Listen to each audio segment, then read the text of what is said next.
Alright, welcome everyone. We're Semblance of Sanity. I'm Caleb. I'm Jacob. And we're here for Kill a Kill, episode 12.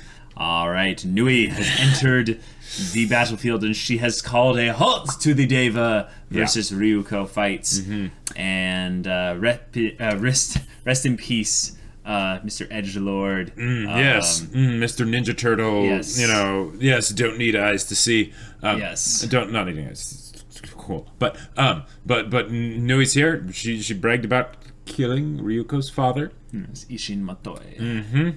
And Ragyo had her introduction. Introduction, indeed. All the colors, all the music, you know. Yeah. And Satsuki just kind of was like, why is she here? Yeah. So, Satsuki sat down. Yes, Satsuki sat down.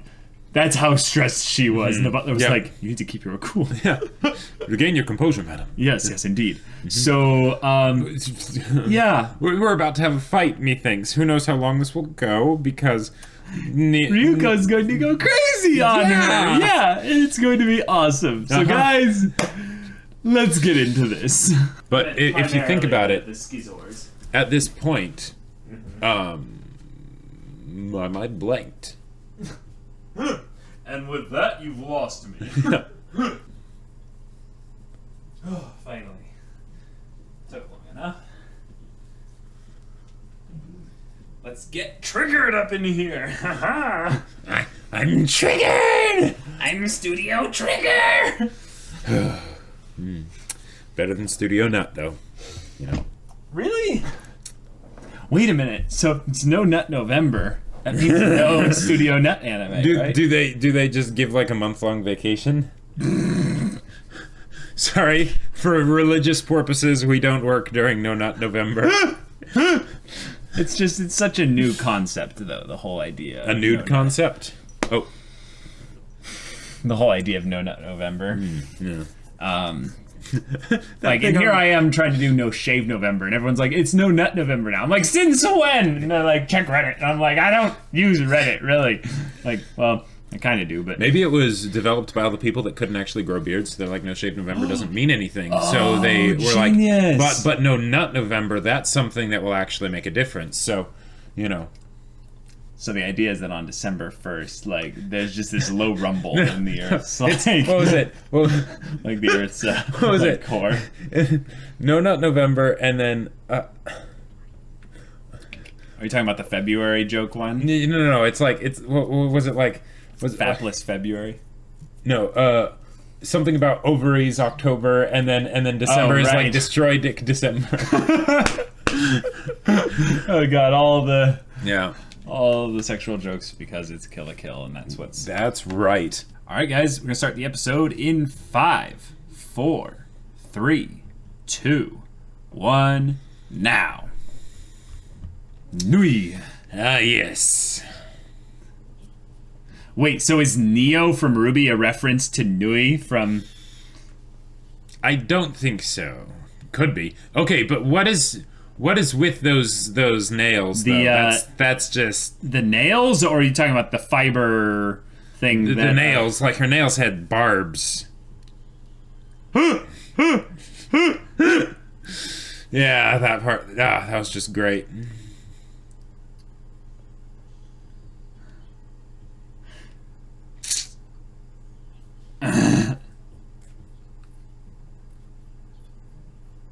I love how it even has the little bit on the ring part of the handle to keep the scissors from, like, over-cutting, you know? Right.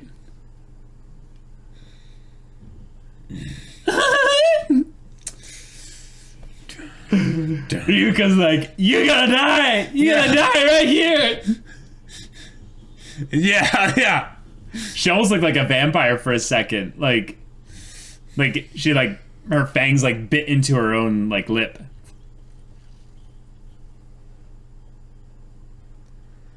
Oh Spit my your sadness gosh. away. Okay. Here we go.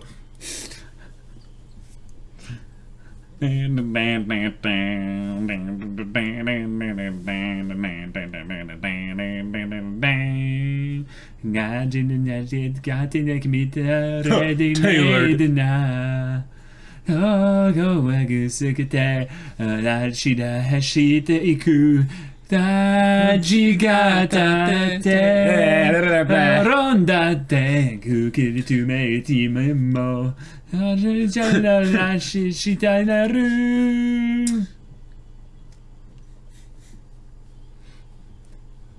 This show is basically just best girls everywhere. Like, I was just going to make a comment on that. Actually, I was like, they should really just take Mako's name and just replace it with best girl. But then I was like, wait a minute. Well, wait a minute. But they'd have to do that for multiple people. Yeah.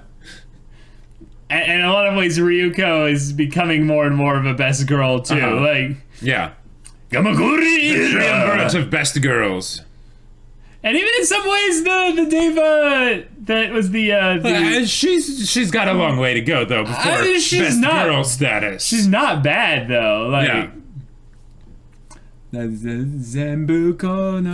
let's be real. The true best girl is Gamaguri Ira. Because he will gladly be Satsuki's best girl. Oh yeah, he'll be Satsuki's best whatever. Oh my gosh. Just. Oh, okay, whoa. She is actually blocking. Okay. Holy crap. Do you see the blood? Do you see the blood? Whoa. She's...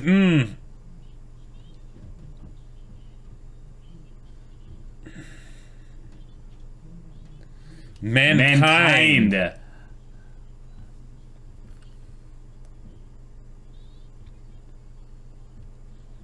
Huh.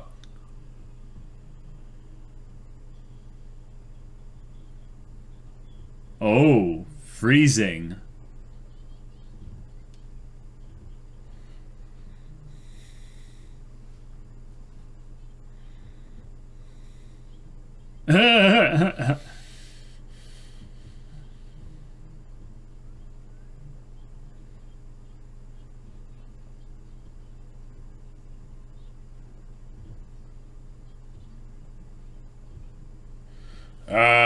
Oh.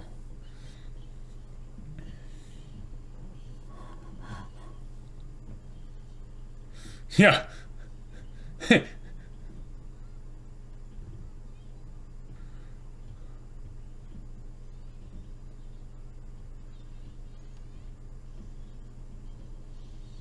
Oh. Dang. Holy crap.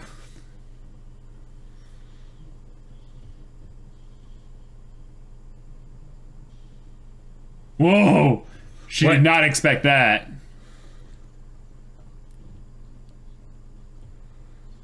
Whoa.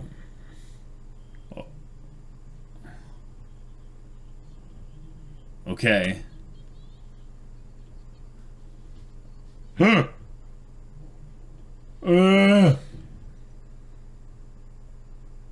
Backstory. Okay.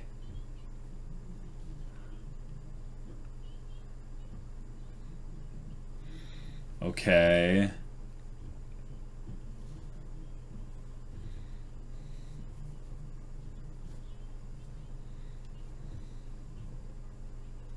Ugh.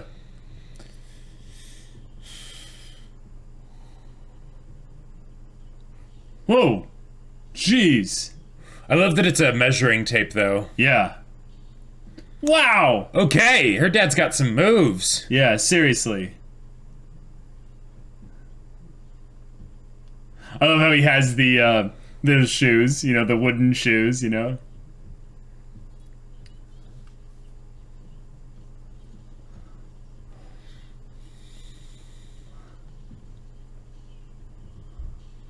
Holy crap.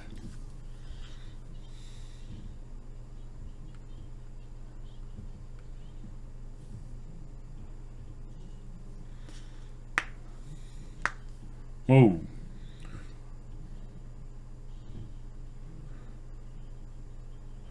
Oh. Oh, dang. Holy it kills. Crap. It kills life fibers.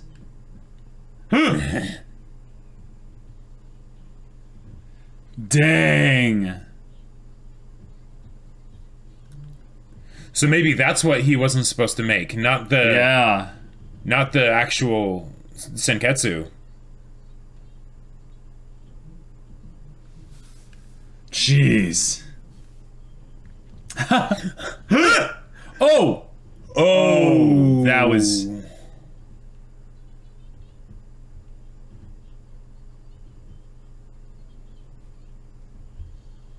Jeez.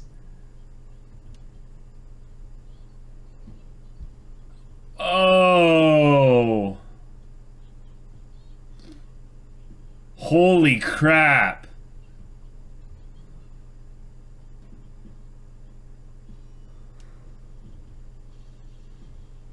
Whoa. Oh, that's why she wears the bandage. Yeah. Oh, and he's dead now. Yeah. Holy crap. Whoa.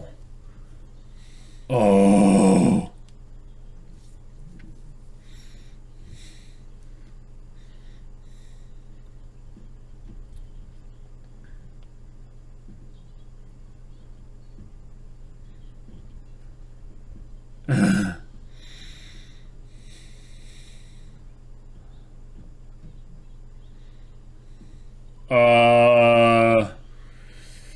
Oh crap. Oh. Yeah, this is what they're worried about. The nudist beach people, yeah. Yeah, yeah. Oh! What? Whoa! Holy crap.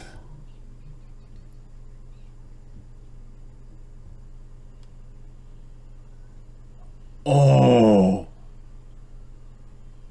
Dang.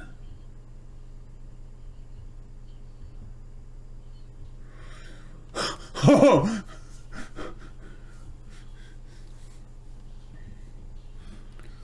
Oh my god. Holy crap. She's a monstrosity. Berserker.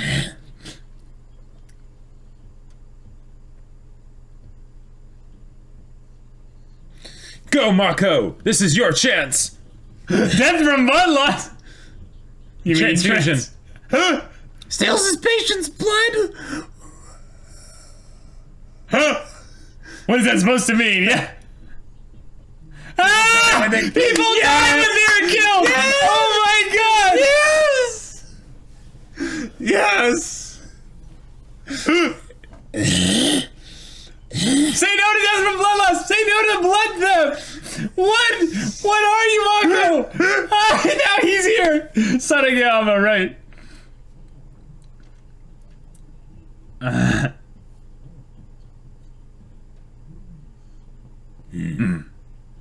You are naked.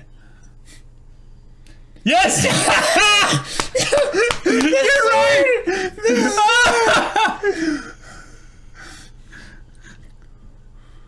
Oh. Dang.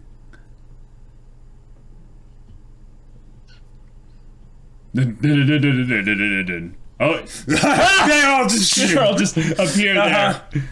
Oh yeah, that is squad right there. Right. Like, this is so awesome.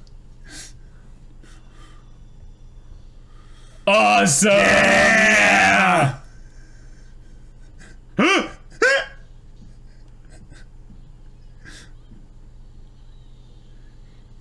Jun gets.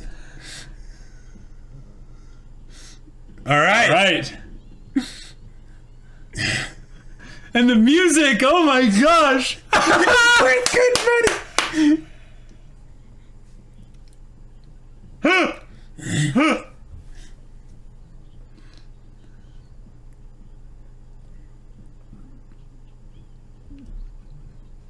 Oh my god. Get all the blood.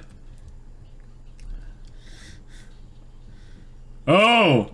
Wow!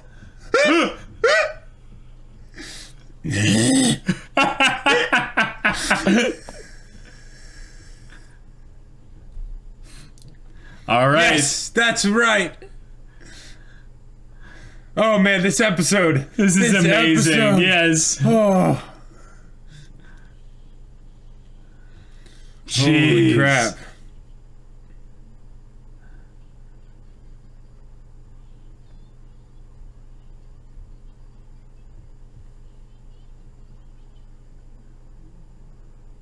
That is a huge sniper rifle. Holy crap. They're moving so fast, too. Oh. Oh, the music! Yeah!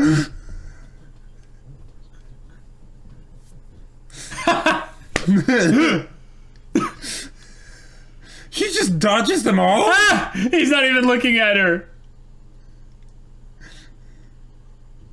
Whoa! Ah! Oh. What is that goofy animation? Yeah, it's like she's just floating. Ah! That's awesome. That was fantastic. She just kind of like looks at the camera like, Yeah. So it was a trap. Okay.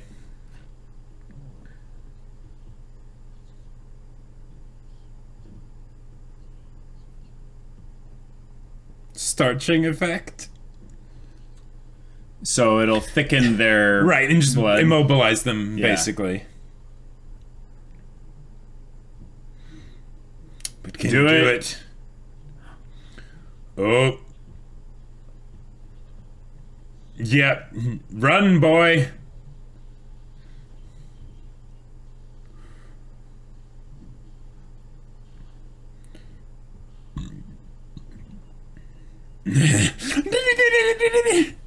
Jeez.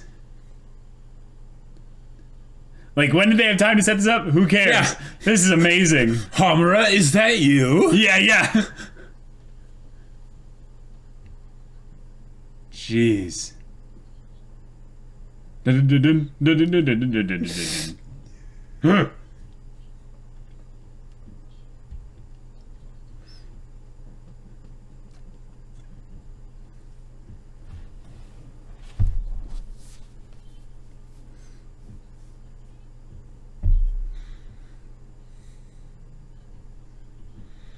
Ooh. Oh. Yeah. Yeah. Oh. Oh.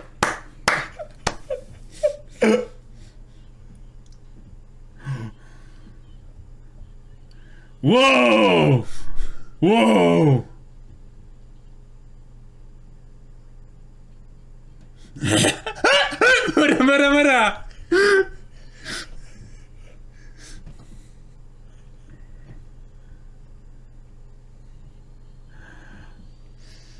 I will redeem you.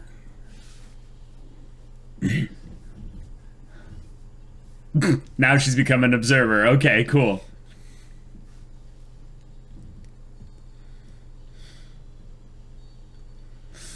Oh, wow!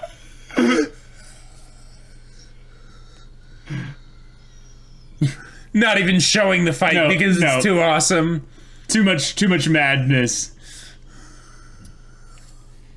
Now, there's something I'm saving for the discussion here, but I just want to make sure that everyone knows I've been thinking about it all this time because of the amount of blood involved with this whole thing. Uh-huh. I'll come back and mention it in the discussion. Well, right, because like Ryuko couldn't have this much blood. It's no. This is something that I think is a symbolic thing. And the reason why there's so much blood involved. Gotcha. Uh-huh. Dang.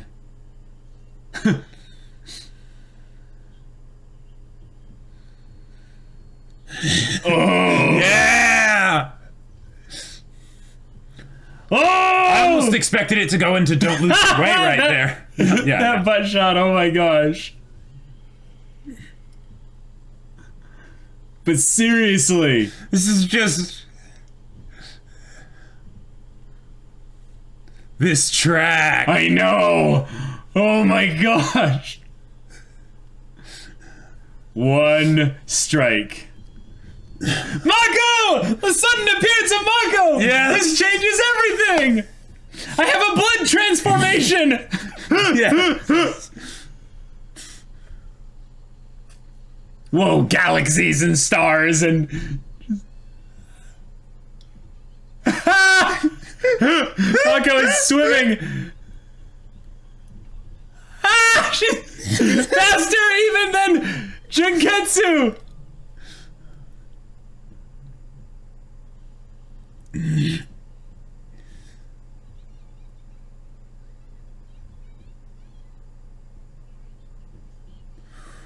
Oh!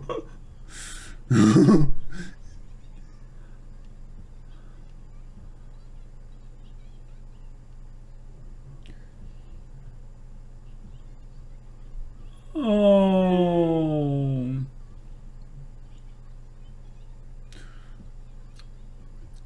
Oh.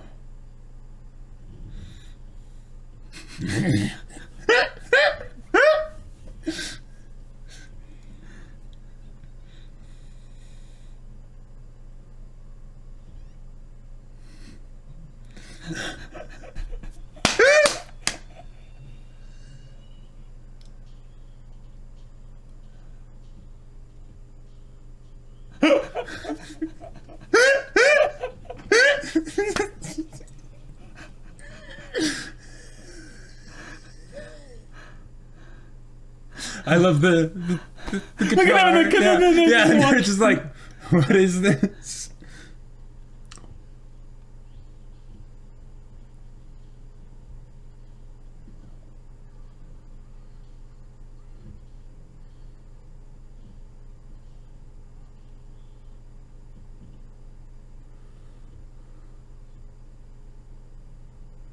Whoa.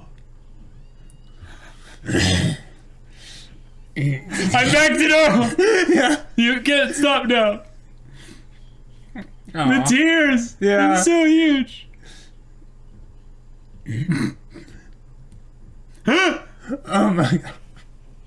Okay.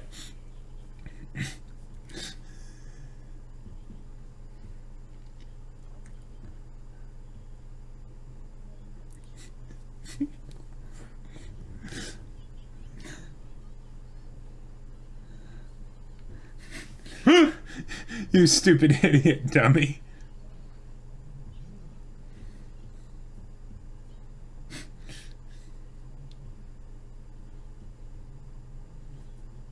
Yes.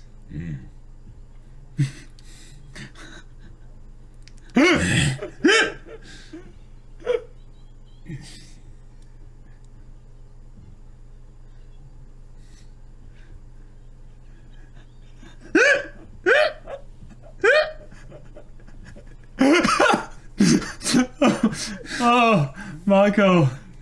Wow.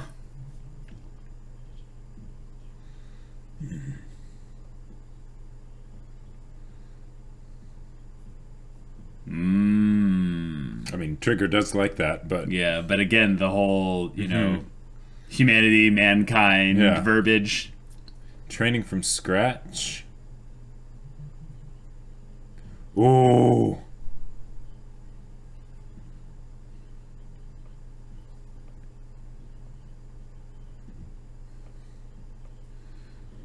Oh! Ooh. Get lost. All right. Awesome.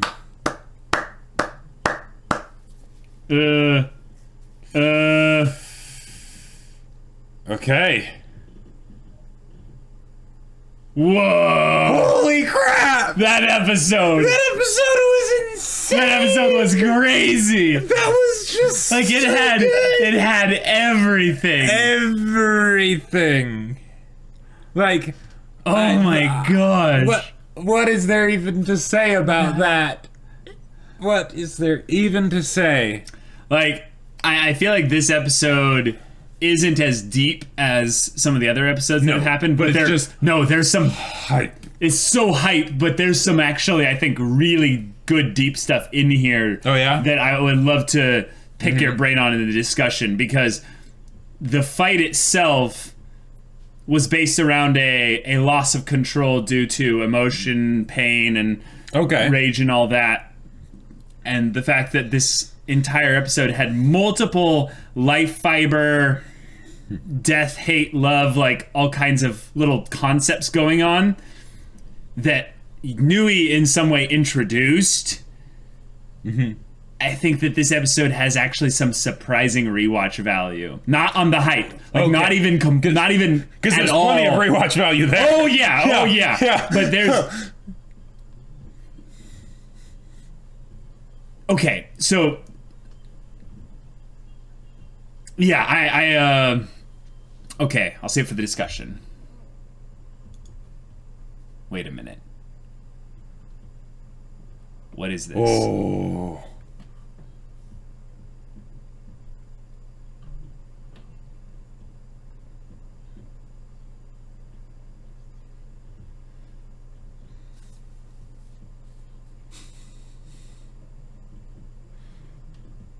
Oh.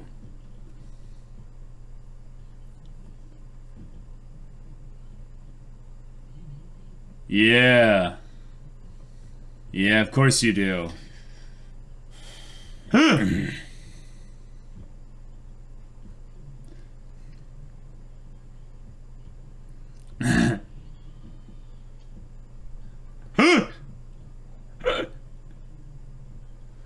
Yeah. Yeah. Oh. Okay. In actual battle.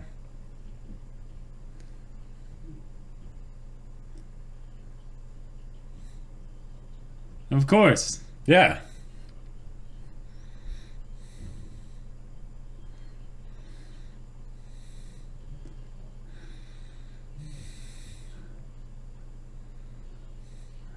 A battlefield trip. Yes. Yes. Dang. All right. Awesome. Wow. This episode was so hype. This episode was actually insane. Like, the amount of things that just happened. So good. Like, I kept on, like, okay. Because, yeah, like you said, so many things that were happening. And it's like, at any it's like, is this the point where they're gonna end it? Is this the point where they're gonna end it? Because it was so hype and moving so quickly, I wasn't able to have like the mental math in my head of how long we'd been watching the episode. Right. You know, so I didn't really know. Well, you weren't. It was impossible for you to get pulled out of it. Your mind and everything was glued to the screen. Because it was so good. Yeah. And so, guys, like, this episode is the halfway point. Like, and it seems like that. It's kind of the mid-series finale fight where the story does take a little bit of a deviation of sorts, and we did kind of predict this, that Nui, by being introduced in the last episode, and her basically introducing this, is that we're kind of in the midway, like, climax. Right. And everything's different from here on out. Everything's going to be crazy different from here on out. And we even know kind of the whole battlefield trip arc that we're gonna go on, which I find amazing. That's just great. It's so great. So do we want to talk about the hype moments first, or do we want to talk about some theories first? Let's talk about the hype moments first. Okay, freaking Mako. Like, and Mako Shoko Mako, or whatever her name is. Holy crap. Like, she did so many more references this episode. She did the she'll die if she's killed, you know. She did the or no, this was, I guess, Nui, but Nui did the muda muda muda. Yeah. Like, oh my god. It was just Mako actually was just ridiculous. Incredible. Just so good. And Mako's logic of, like, how because she's a back alley doctor's daughter. Right, exactly. It's like, blood loss kills you. That means you die if you get killed from blood loss. Yeah. No, Ryuko can't die. This is very flawless logic. So I have to go in there and save her. Otherwise, if she dies, I won't be able to be with her. And they never even like okay, and I guess they didn't really like say that they were gonna do this, but I figured that they were gonna be doing because what's great about this is okay, the way they potentially could have tried to have some logical reason for Mako to help is to say, Dad, let's get all the blood that we have, or at least all the blood of her blood type, because I totally know her blood type, you know, because I'm that kind of person, and then we'll give her a transfusion like mid-fight, right? So that she can keep going. But no, none of that. Nope. Because she knows that blood loss can kill people, because she's a back alley doctor's daughter, right?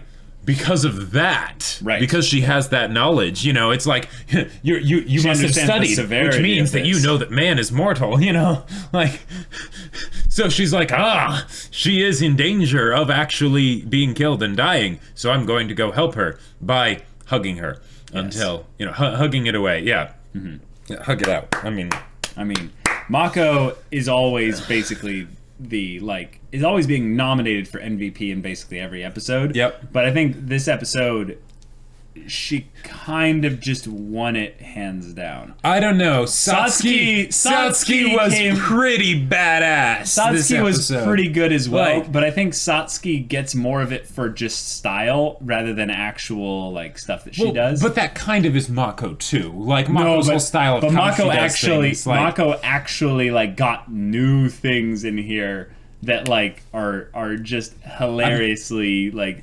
In my mind, it's sort of like a thing where they both are so different in how they are best girl that I don't want to compare them.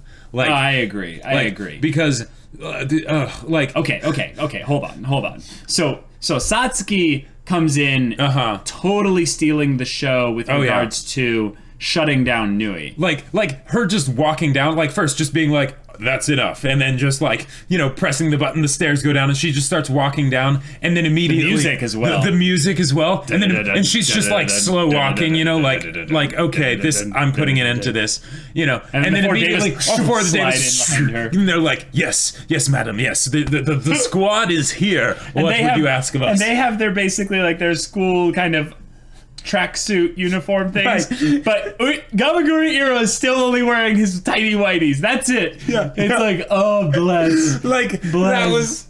That was a squad moment. That was so good. That's why I would give Satsuki the hype MVP for this, but not the wholesome MVP. Not the general MVP. Okay, well, Satsuki's was more focused. See, here's the thing. Whenever I see something like that, the rule of cool is in full effect. Is in full effect. And the thing is, Trigger really knows how to do the rule of cool. They really but do. Especially here, because here's the thing. All the other stuff in Kill la Kill, right? Yeah. It's very rule of cool. You know, the clothes and the thread stripper, stripped of the will to fight, and all the stuff that happens, and then just the crate, how you could see that Mako had completely lost it, you know, all of that, right? Yeah.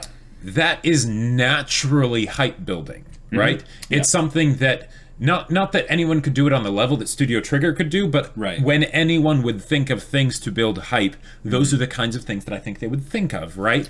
But this Satsuki's slow walk with the four devas forming up behind her, also, you know, no command needed to be given. They just instantly knew that they were needed, you know, that. It was so simple in a way for Kill la Kill, but so amazing. Yeah. I think it's also we're starved a bit for Satsuki. Yes. You know, kind of doing things. Mm-hmm. And that just kind of shows in our minds she is queen. Right, she's queen, but I still say Mako is best girl, you know, overall. And it's that Satsuki is queen, yes, and we're not worthy. Yeah. And it's, you know, we get a Junketsu transformation, and she tells off Nui hard. Just so good. Okay, I think I know what it is. What is it? I think, so it's the fact that that Satsuki is so unperturbed by everything.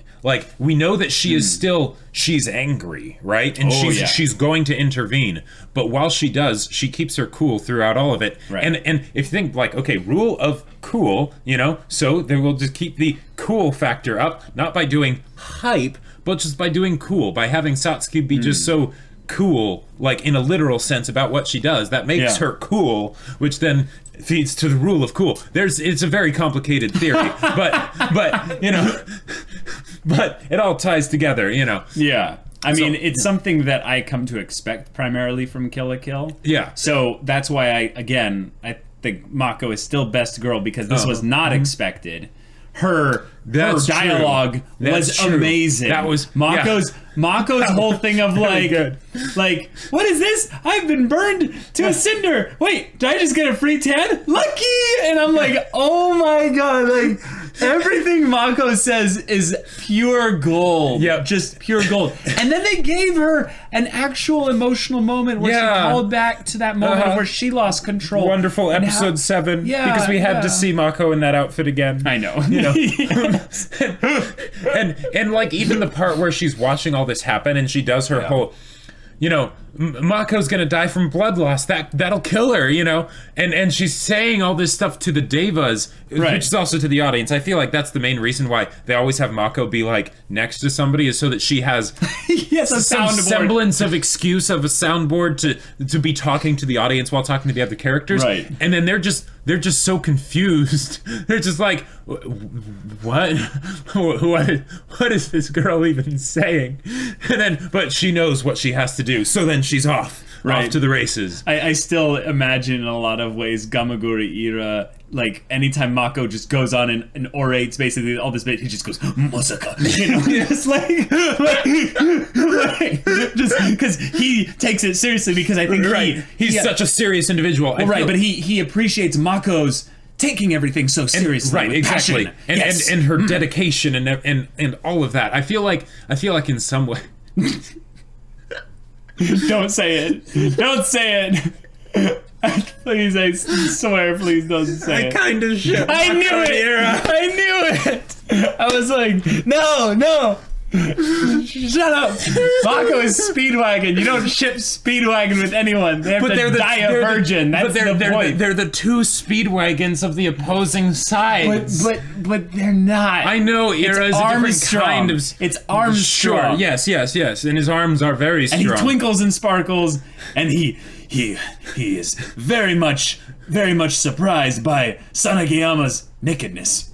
But it's like, bro, you've been sitting here in underwear for like 3 episodes. And by the way, Sanagiyama just sitting there with the sword and like the hilt coming out about, you know, just about that right length, you know, and it's just I mean, he's sticking out a little bit farther. He's like, 14 inches, get real, and they're like, oh my god.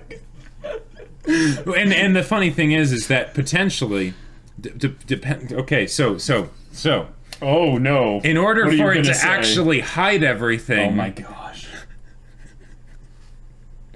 You can't actually have that much. Unless it is all parallel to that which is hiding it. All right. Serious time. No. We have a couple other height things. So, Nui has some chilling dialogue, and she is a very terrifying character, and they do a very good job of making you terrified of her by the way she just kind of and I love it. But then when they gave the backstory and they had her basically showing up, just be like, I made a promise, and I have to come and take your research back with me, and it's good to keep promises, isn't it? I love that they didn't make her... Like, in some ways, I was about to call her, like, I think it was the last episode I might have mentioned it, but I was going to call her kind of a lolly character, where she's got kind of a, you know, like a very young kind of design and stuff there. But actually, if anything, she's set up to be kind of just a cutesy girl. And she mentions how, that's not very cute of you, and that Satsuki, was great. I loved that, because it showed that Satsuki had basically gotten under her skin and stuff. That was just awesome. But she's just just completely amoral, like just not even human, like something's broken inside up there. And I like that unhinged crazy that you can smell but you can't see really. And like, I feel like they summed it up very nicely when she said when she was talking about the relation of hate and love. The idea two sides of the same coin. That in order to actually love something, you must really hate it. Like, you know, and it's like, okay. Yeah, I have some things about that, but I'll save that for later. So the backstory bit, we find out that Ishin Matoi had.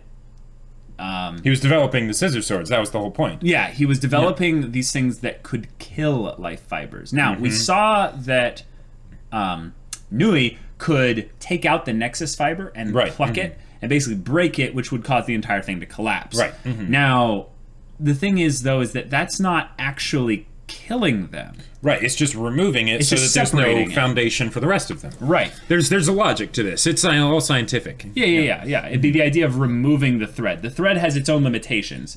It's not threaded into another thread, if that makes sense. Meaning that the nexus fiber in of itself is coiled or tied around something rather than actually being interwoven with something. Because if we're talking about how this is all, basically they're all a tailoring company, and there's some, kind of sewing when you reduce elements. it down, you can get to individual fibers, and they take out the one that is most important. Yeah. Exactly, yeah. So then it could be threaded in amongst an actual cord of threads. Yeah. But the idea that the scissors just simply, they cut them. Yep. So by cutting them, that kills them. Right. Now, that was what Nui was referring to when he said that your father, Dr. Matoi, he crossed a line that mankind was never meant to cross. Now, that sounds like some serious studio trigger, anti-spiral, overlord, like... anti-spiral kind of like nonsense. Yep. The idea that there is something or some organization, some kind of hierarchy that has stated there's some rules regarding life fibers. The way things are is the way things are. Yeah. And the thing that I think in some ways it connects to is that Nui is an avatar or representative of Ragyo. Yep. And Ragyo is a representative of the company. Right. The company overall. Yeah. At the very least, they're the owners or the chairwoman, chairman, president, president, majority shareholder, whatever you want to call it. Yeah. But what I think is very interesting here is that we're potentially getting into the thing of basically some kind of anti-spiral kind of thing. Because why even mention it as mankind? Right. Like, why even mention it like that? And then again, later, Nudist Beach made a reference about, like, humanity. And maybe they are aware of something that we're not aware of as well. So I almost get the vibe that we're like, because what else did Satsuki say at the end here? It said, I know what God robes, life fibers, I know the answers to all those questions. Right. Why your father was killed and everything. So what I kind of am drawing the full connection here. Because way back in the beginning, I was trying to figure out these things of blood, threads, awakening, and Ishin Matoi. They're all connected. Yeah. And my conclusion with this is that the whole messing and tampering around with life fibers and you have ones that are 1% and 100% God robes and all this crazy stuff, nexus fibers, and now you have something that can kill those. My guess is that this is something that on the surface level is just anti-Kiryuin, it's anti against the big company, the 70% controlling company that they have there. But and this is kind of a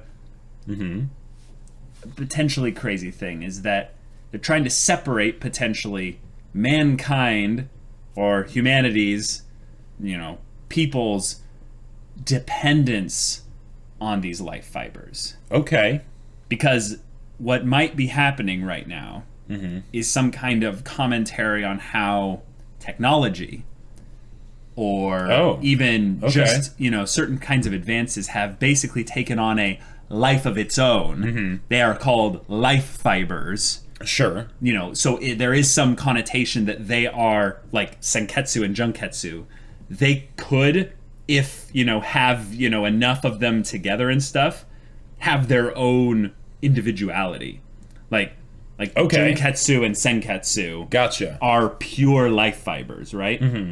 So if anything, what it they seems... They at very least have sentience. So. They have sentience, yes. So at the very least, what I'm more or less kind of worried about is the idea that the company is trying to use essentially this kind of maybe like alien clothing fiber material stuff to basically subjugate humanity, to basically control people.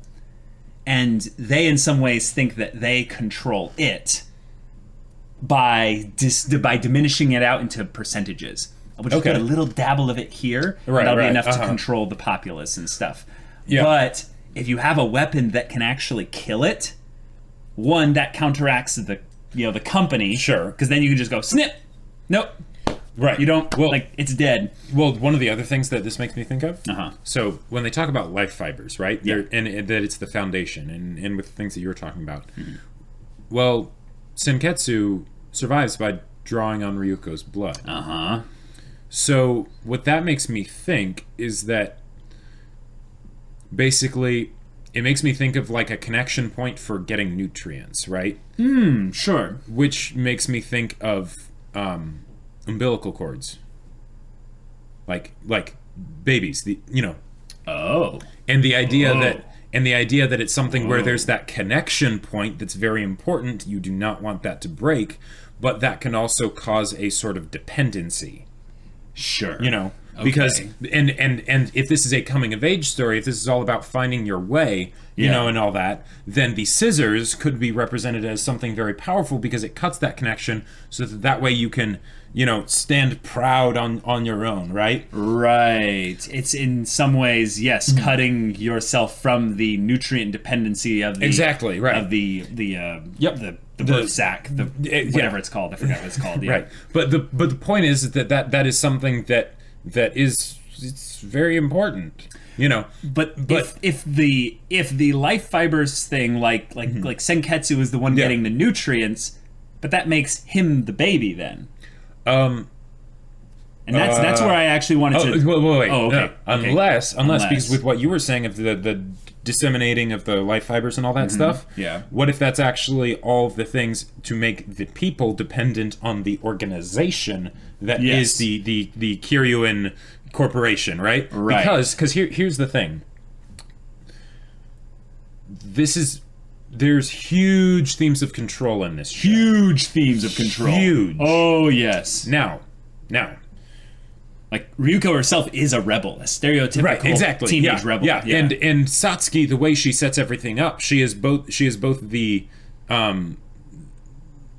advocate for like the symbol of control at the beginning, right? And then also the advocate of basically that there choosing what you will basically serve and submit yourself to, right? The idea that you don't want to just have chaos, right? Because Ryuko, while she's a rebel and she's great and we love her, you don't want to stay there, right? That's with growing up, for instance, right? You put on the rebel so that you can cast off the old, and then if you then choose the old again, it's like, okay, that's what you have chosen, right? Is you yourself as your way. Whereas Satsuki was born into this, right? Yeah, as a family member, so there's no choice essentially with the control. And this seems, and the thing that's made Satsuki so interesting to us is how she is very much about her own way. Right, she will go self-control, if you will. Self-control, exactly, right.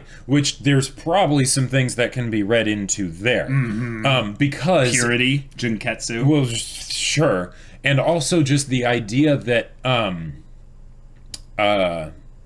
Nui seems to me like basically another tendril of Ragyo for control.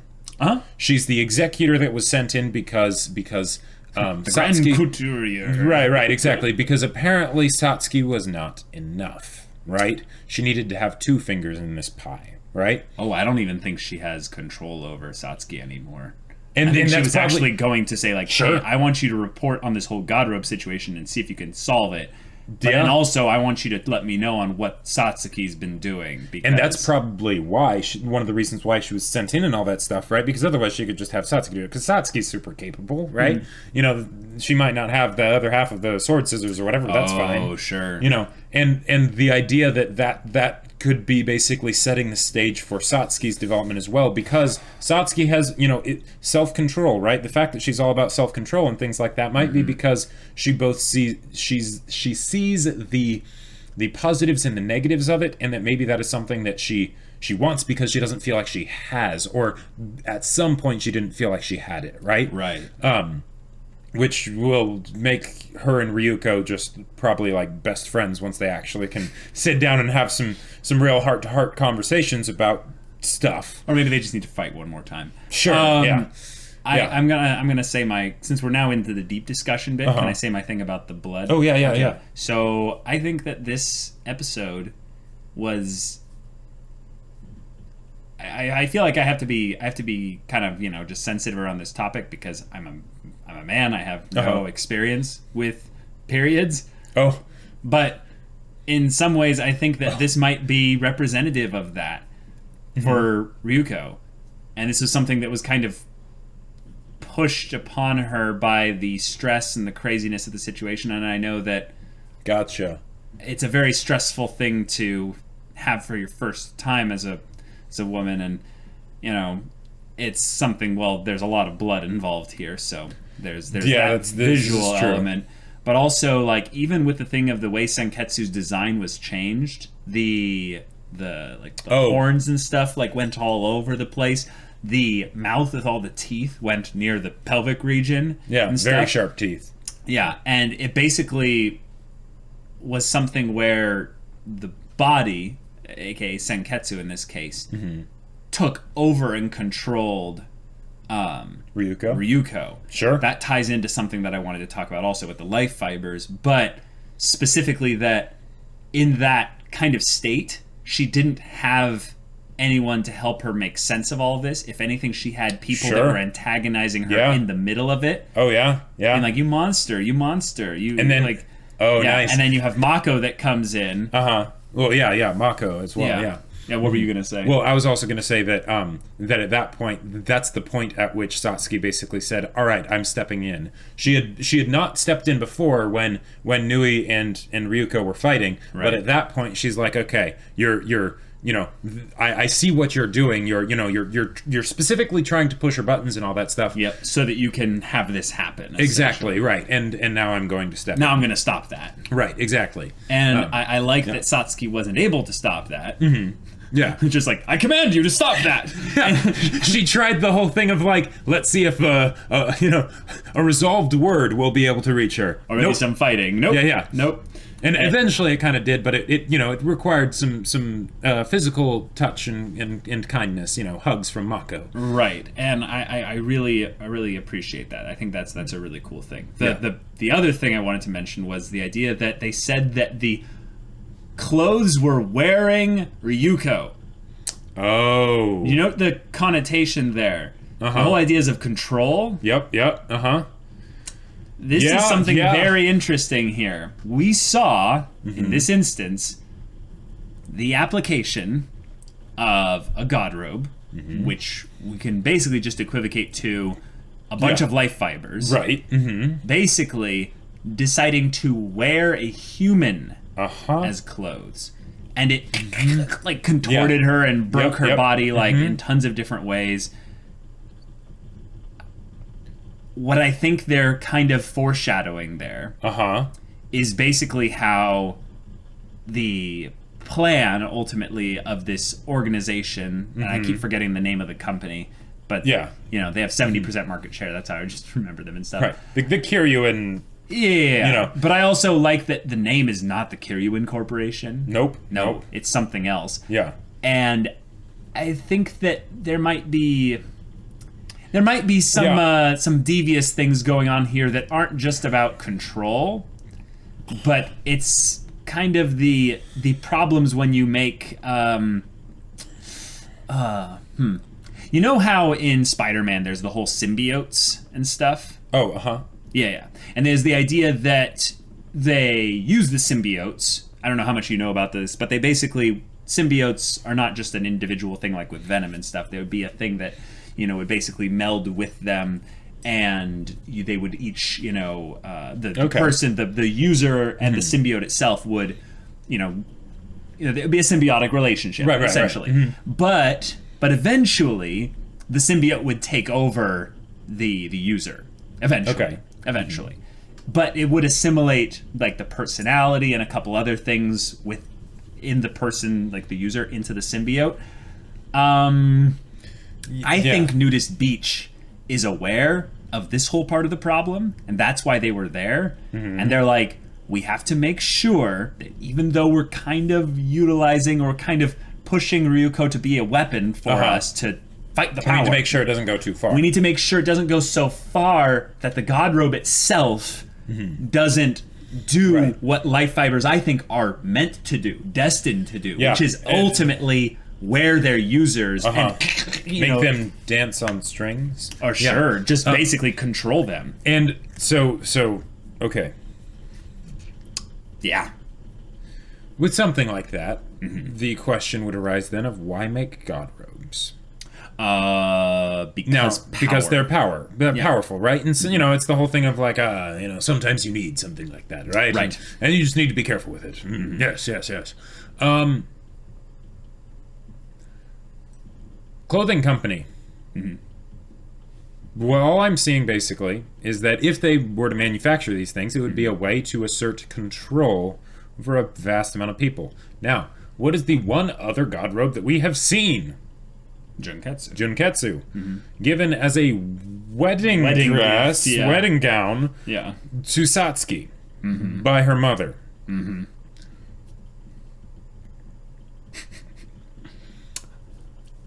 I mean, you don't have to have every mother be a controlling mother, but this kind of looks really a lot like that and really, really bad. Yeah. And the fact that that puts all kind of different, like, more sinister connotations to the fact that it's named Purity, because then the question is because at the beginning I was thinking like, okay, Purity. That could be something, that could be talking about how Satsuki basically says, I'm going to be so disciplined, I'm going to remove all impurities so that I am, I am a pinnacle of strength, right? Yes. But maybe that's what her mother wanted, you know. Well, that could sure, but if that were the case, I think Satsuki would turn into more of a rebel. Yes, well, I think that's what she is. Well, she kind of is, but she still holds very much to that idea of being the best her that she can be. Yeah, but I think she's gonna end up trying to replace the current system with her own. Sure, yes, and it's the ambition part of her coming into play, and I think it comes from being in a family where they have so much, dominance over the world as a whole, or Japan at least, and then they're basically like, Satsuki, you will be you will be the next one of this, and in order to to do this, we've prepped for you the ultimate gift when you're basically you've found your way. You have come of age to say. In a lot of ways, this is something that I see as really like a lot of sexual connotations in the show of Kill la Kill, but when they delve into these things, especially with the god robes, that's when it all sort of goes away. Well, no, that's actually when the sexual stuff starts to get actually potentially really deep. That you have the sexual awakening of sorts with Ryuko having her first, period potentially there, and doesn't Senketsu mean blood? I think they said that like really early in the beginning, because he had no name. And Ryuko named him because he drank her blood. Yeah, he drank her blood. Yeah, and Junketsu, however, is the purity, and in that respect, you could see basically the connotations of never truly awakening. The whole remember I wrote it right there. It's awakening, identity, all that stuff. Yep. And as a woman. In society, there is a lot of connotations about how, in a simpler world, it's like, have you bled yet? Have you, Cersei Lannister in Game of Thrones and stuff. Or also, have you gotten, married yet? Who's going to be right? Oh yeah. And that's so the whole thing that I was talking about with the whole idea of how sinister this whole controlling mother thing is really seeming is that having a mother that is so controlling, even down to the whole idea of your wedding. She wants to have control of you even on your wedding. Well, I don't think we're supposed to take the wedding as literally. Well, okay, but the idea that it's a wedding gown, I think that is a very specific... Well, I think it's a symbolic specific thing. Well, right, yeah. It's not literally like I want you to be a monster when you get married to some dude that I already have picked out for you, you know? Right. And then you know, you shall kiss the bride and all that stuff while she's all... You know, no. I don't think so. Well... But the idea that basically that is a very intimate place that at that point the parent should absolutely not have control or even any part of right, exactly. The whole point that it can be so beautiful is because you're seeing, you know, say from the instance of a parent, you're seeing your baby girl go and she is officially, you know, on paper and everything, like leaving. She's starting her own family, right? Right. Hence the sword scissors, right? Cutting the life fibers, cutting that umbilical cord, right? I like it, yeah. And that is something that Nui, and by extension Ragyo, right? Or it said in the end thing that Satsuki was the one who gave the order, so okay, maybe it breaks down a little bit, but the idea that is something that is seen as, no, you must never ever do that, you must never ever mess with that. Another thing that's always been kind of an interesting kind of point of reference is that we have the whole thing with how much, you know, nudity there is in the show, and essentially the vulnerability put on the characters, specifically Ryuko and Satsuki, when they're wearing these god robes. You can almost see the special relationship that at least Ryuko has with Senketsu as being one that's intimate. Like, it's one that's ultimately... Yes, in the funny sense, yes, but that they can only hear them. They're talking and stuff. It's as if it's as if they're of one mind and one, one body. The idea of one wearing the other, or one wearing the other in the negative sense, you know, like positive, negative. We don't know what that is like with Junketsu because we haven't had any real POV stuff with Satsuki in the present. Right. But I'm guessing that that's actually part of the whole thing, though. The whole, you know, in some ways, the whole joke of not the joke, but the whole metaphor of how sexual this show is, in that these god robes are, you know how anime loves to do fusing, basically. Yes, it's a general trope of anime, right? And that you fuse with something else to become stronger, or to be, or for some sort of kinky healing ceremony, or to become more than what you are. Now, what is the whole is greater than the sum of its parts? What is a relationship that's of that kind of intimate nature, but fusing? Right. What is sex even in that regard? I mean, there's the physical, stuff. Right. Just or for instance, getting married. The whole idea of the wedding gown, right? It's the whole idea that now we are moving forward as if we were, one person. Right. And there's a whole lot of symbolism and stuff in there where it gets a little bit, harder to attribute it directly to kill. Because metaphors and stuff. But it makes this show feel way smarter than it's presented as. Like, it's something that I really get a lot out of the discussion for, because I feel like, again, we're not even really touching any of the deep stuff here. We're just kind of meddling in the surface. Which is really funny, because that's crazy. When I first heard about Kill la Kill, that is not something I would have expected. Not at all, me neither. And the fact that we are able to enjoy the show now and get all this good stuff out of it, if that's not a testament to how weird and amazing anime can be, I don't know what is. Yep. There you go. There you go. Yep. Man, I love this show. Yeah, I love this show too. There were a lot of really funny parts. There were a lot of good moments with like the devas and Mako. Oh yeah. Mako's family. Yes. It's like, I don't know what's going on, but okay, Let's here we go. Yeah. I loved Mako's hug, the tears, the hanging testicle tears. Those were hilarious too. Swimming through the sea of stars. Yes. Like that was about as trigger as it gets. Like straight out of Gurren Lagann. Oh my gosh, that was like, let's tear open the hole in space time to see you grit those teeth. But instead, it's no. I don't want you to be alone on this traumatic day here. So I'm gonna come and swim through a sea of stars and impossibles and improbables and who knows and whatevers and dodge all the times you try and like swap me off. You know? Yeah. And then literally like slap her senseless or back to her senses. Yep. And just remind her how much you love and care about her. It's just it's so wholesome. Yeah, it's so good. Great. And I just have to bring this up again, but the references this episode.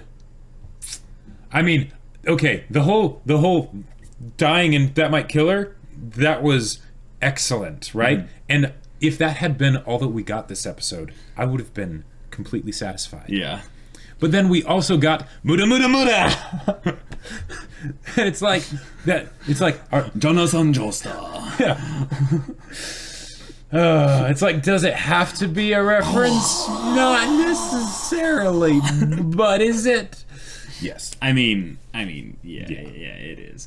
Another thing that I really like is Nui's character is one that I could have easily just found myself hating. Oh yeah. But the more we got with her, the more I love to hate her character. Yeah. Yep. Yeah. And I thought that was again really meta that she brings up. Oh, love and hate are part of the same coin. You guys are, she's saying, you guys in the audience, you're gonna hate me so much you'll love me. Yeah. It's amazing, right? Right. She's like, my logic is undeniable. Yeah. I'm like, oh my gosh. It's like those memes of like the little brain and then the big brain and then the cosmic brain. Favorite part from this episode, though, if you had to choose one, and I know that's impossible. But if you had to choose one. You have one? Yeah. Oh, go for it. What is it? It's the slow walk. Like, it was just so cool. Like, I know it's a small detail when you think about it in the context of everything else, but that was just so great. I did not like see it coming in that sense, and a lot of stuff happened in this episode I didn't see coming, but it didn't have to be there. And the Devas didn't even end up doing anything after that the whole episode. They went to go do stuff, but nothing. They didn't. Yeah. But just seeing that was awesome. Yeah, my favorite moment was the climax of the hug between Mako and Ryuko for sure. Like that was definitely my favorite. That was really good. Yeah, it was really good. Yeah. I think that moment solidified Mako to me as best girl. She swam through a galaxy of stars and interdimensional whatever essentially. It was basically like straight out of Gurren Lagann. Like that's what it was. We don't care about interdimensional whatever. Like the fact that Satsuki. Actually, no. This is the deep thing that I actually forgot to talk about. Oh my gosh! I'm so glad. The big thing with Mako. Satsuki was going. There's no way you tapped into this. This is so weird. You're gonna be like, wait, what? So, guys. Yeah. I'm gonna go into crack theory mode here. Satsuki was going to attack Ryuko in that state, right? Yep. She was moving with the speed of Junketsu. Right. Mako moved faster than Satsuki with Junketsu. No. She was swimming through an interdimensional whatever. Yeah. Yes. But you know what they did with her design? Satsuki's? No, Mako's. Did you notice all the red lines over her? The red lines that looked kind of like life fibers all over her hand when she was slapping her silly and stuff? Yeah. Why do you think they did that?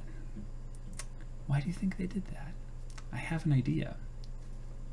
Okay. Okay. All right. So, this whole thing with life fibers and all that, and know. It could also be that she was burned because when she jumped onto Ryuko, it is the burn thing. It is the burn thing. I'm just talking about why they chose to have it be red lines instead of a red hue on her body.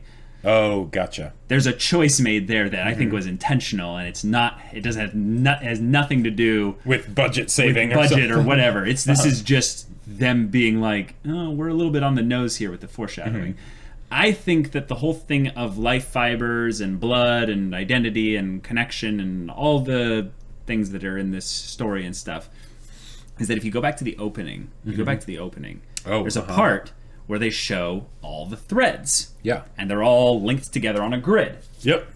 There's a part, though, where they're all situated as the silhouettes of people. Yes. And they're all connected, and then they suddenly shift into, life fibers and stuff. What if, possibly, this is really dark.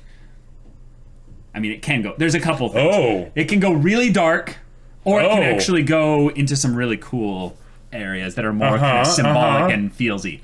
What if life fibers are basically just the human spirit made into, like, whatever the physical part that we can identify in the human spirit and what it is, melded into threads. So basically they're wearing dead human bodies, for one. That's the dark theory. Okay, the more wholesome theory is that Mako channeled her own inner life fibers. She channeled all that is within her. Yeah. The drill inside my heart, essentially. And she channeled that in a way that is fused with her. The idea that, the Senketsu, and Ryuko transformations, they keep getting crazier and stuff. Yeah.